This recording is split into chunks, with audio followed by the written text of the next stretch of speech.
Hello, everyone. Welcome back to another ToroFoot episode. We got a very short episode for you today because circumstances.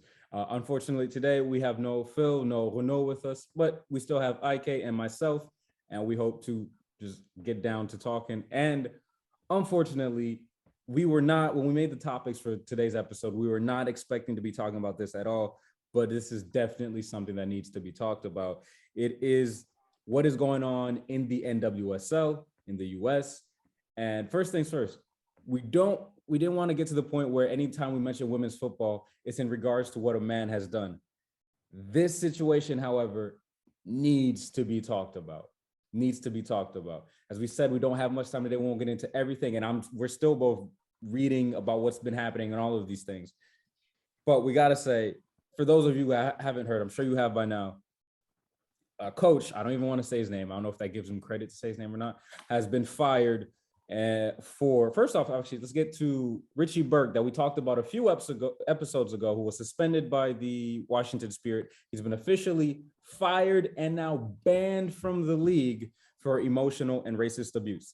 And yet that was not the big story in women's football in the US. The big story was a coach who has been fired after a report by The Athletic revealed that, well, at least two players have come out and put their name on it, accusing him of supreme and pretty horrific sexual misconduct over the years. And if you actually read the articles, it's actually pretty tough to read. I haven't finished it. It's been pretty tough to read. Basically, we don't have we have pretty good details by now. He has denied it.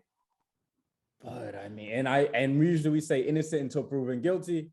The only issue with that is it's very easy to believe, particularly because people take advantage of their position of authority. I'm gonna let IK get in on this one, but people take advantage of their position of authority. And there's also the fact that there's a lot of silence that goes on when things like this happen. Too many times, like Richie Burke, when it first happened, they were saying he was stepping away from health. And I was like, really? And then the next day, I think it was the Washington Post, an article, they released stories about his abuse. And then the Washington Spirit was like, oh no, he's on this is serious leave. This isn't just about health. So there's a lot of cover up going up. And a lot of players like Rapinoe, like Morgan, another player whose name I just lost and I don't have on my phone in front of me, they've been taking shots at NWSL for not protecting their players. And sorry, that was a very, very, very brief summary. The players who came out, I will say, are Sinead Farley and Manashim. I apologize if I mispronounced their names. I can just like, well, what is your initial reaction? Because this is heavy. Yeah, I mean, it's terrible.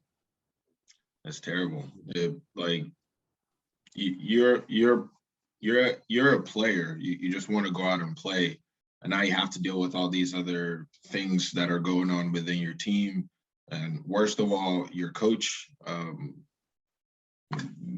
There isn't really much else to say. It's just terrible. It absolutely is. Bad, yeah. Like it's we've both coached girls, and so like it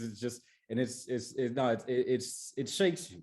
It shakes you. We won't discuss too much more on it because for a couple of reasons, we would like to get someone who's truly an expert, two people who are truly an expert in these subjects and really bring them in on this.